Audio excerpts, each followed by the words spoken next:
My name's Tony, a 39-year-old cab driver from Cleveland, Ohio. I've been behind the wheel of my yellow Toyota Camry for 8 years now, navigating the city's streets through rain, snow, and the occasional riot. I've dealt with rowdy drunks, lost tourists, and late-night lovers, but nothing prepared me for the night of August 28, 2025. That was the night two guys tried to kill me in my own cab over a measly $10. This is a story I'm putting out for my YouTube channel, Tony's Taxi Tales, because if I'm going to relive it, I might as well share it with you all.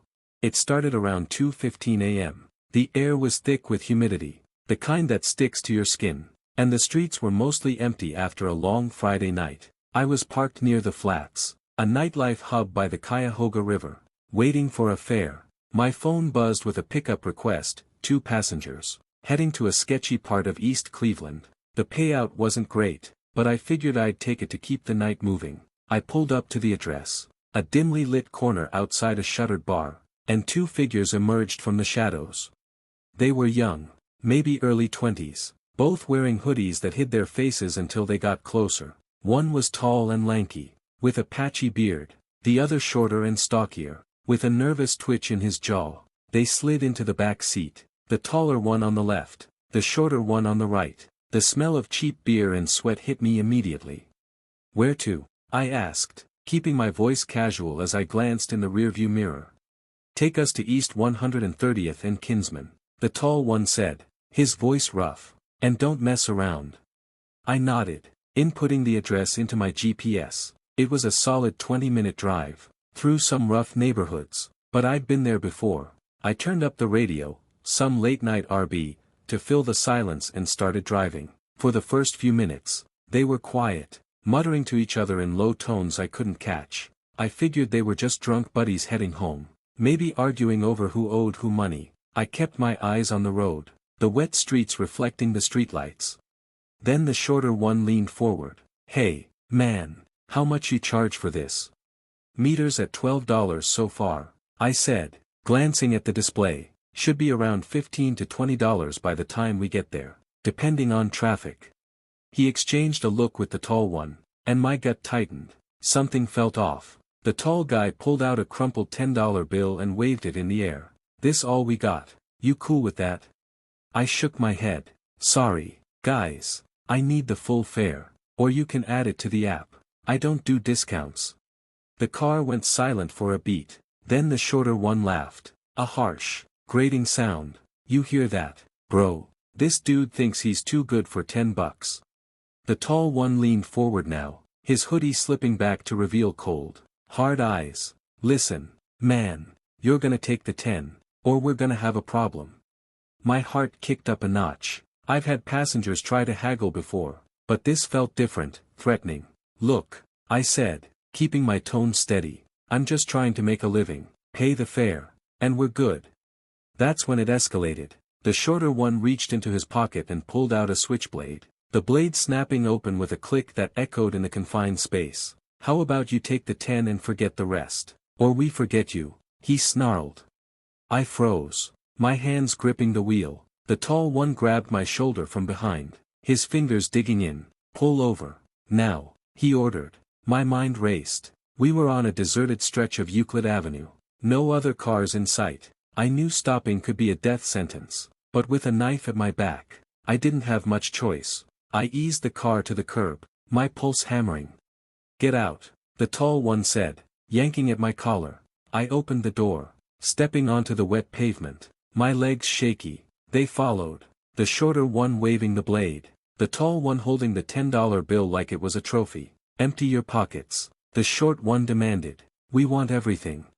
I raised my hands. "Guys, come on, this ain't worth it. I've got maybe $20 in my phone, take it and go."